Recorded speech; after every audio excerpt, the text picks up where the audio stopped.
There was a woman in the crowd. She told the girls, spit on her, and told the boys, don't let her get through that door.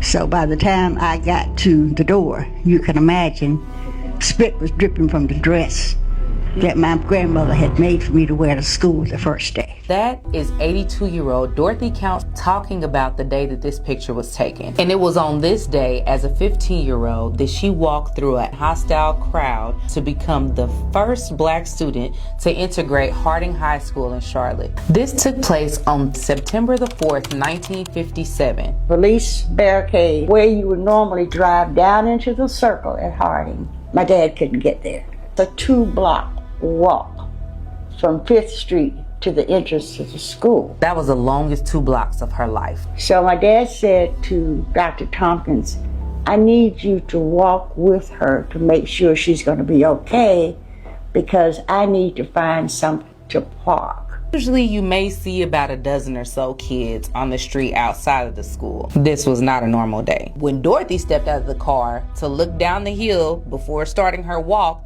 there were easily 200 to 300 students. And her father told her, remember who you are. Remember you are inferior to no one. Hold your head up high. Be proud of who you are. And you can do anything that you want to. So I proceeded to walk that walk. People were on the porches, they were in the yards, they were in the street, but not only students, but they were adults. So as she's walking, this angry crowd is yelling at her, saying, go back to Africa, we don't want you here. Signs were made, using the N-word, and then of course they were pushing and shoving, and then they started throwing things. But there was a lady, her name was Miss Warlick, and she had formed a White Citizens Council when the announcement was made that Charlotte Mecklenburg schools were going to integrate. And she pulled all these people together. And so that's when she was telling the girls, don't let her get through that door, spit on her. And that's when they did.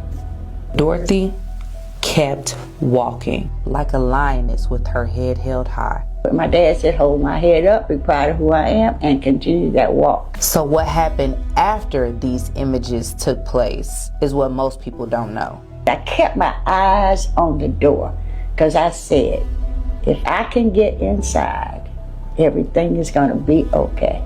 And that was not necessarily true.